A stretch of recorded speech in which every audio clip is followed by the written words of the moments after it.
Oi, aqui é o professor Guilherme Orbe, e nesta aula vamos falar sobre outro ponto fundamental para todos os desenhistas, que é a perspectiva. Se você nunca ouviu essa palavra e não faz ideia do que é, a perspectiva é basicamente a nossa percepção de profundidade. Quanto mais perto, maior parece aos nossos olhos, quanto mais distante, menor parece. O que observamos não muda de tamanho exatamente, o que muda é como percebemos. No desenho isso é fundamental aprender. Porque não é apenas diferença de tamanho, a perspectiva vai além. Mas como todas as aulas nesse curso, vamos ver o básico. O foco é para quem está começando.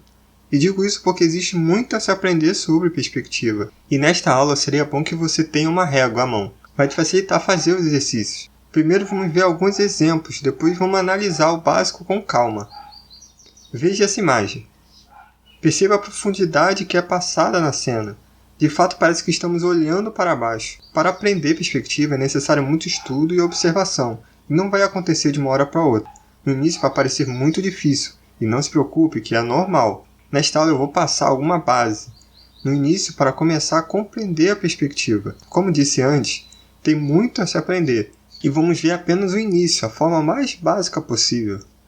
Para a gente entender melhor, vamos fazer um exercício prático de perspectiva. Quando vamos fazer um desenho que envolve perspectiva, primeiro precisamos definir onde está a linha do horizonte, que é a linha central da visão de quem está observando. E sempre precisamos ter em mente que a perspectiva é retratada pela visão do observador. Vamos fazer esse quadrado virar um cubo. Então separei dois exercícios para fixar alguns fundamentos básicos.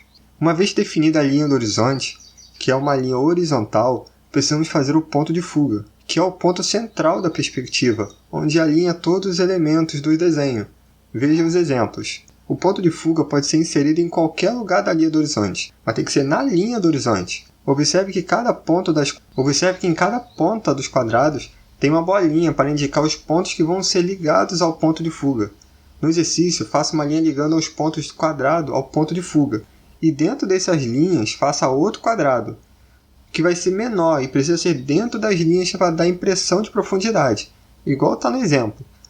As linhas precisam ser paralelas umas às outras, que está no quadrado como base. Senão vai ficar um pouquinho complicado, vai ficar um pouquinho torto e você não vai conseguir passar o efeito direito. No exercício 2, faça o mesmo, a diferença é que vai formar um X no meio.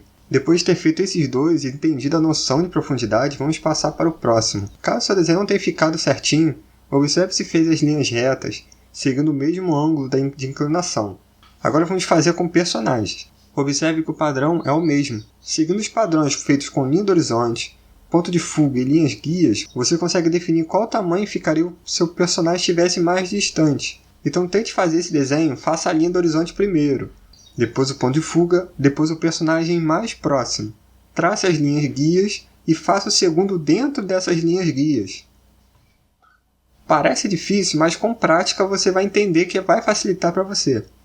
Mas até agora eu expliquei com apenas um ponto de fuga. Mas pode ter mais pontos de fuga, pode ter 2, 3, 4, 5. Isso pode complicar um pouco. Então vamos fazer uma atividade com 2 pontos de fuga, apenas como introdução. Observe as indicações das linhas e direções que cada ponto vai até o outro. E tente reproduzir da melhor forma que conseguir.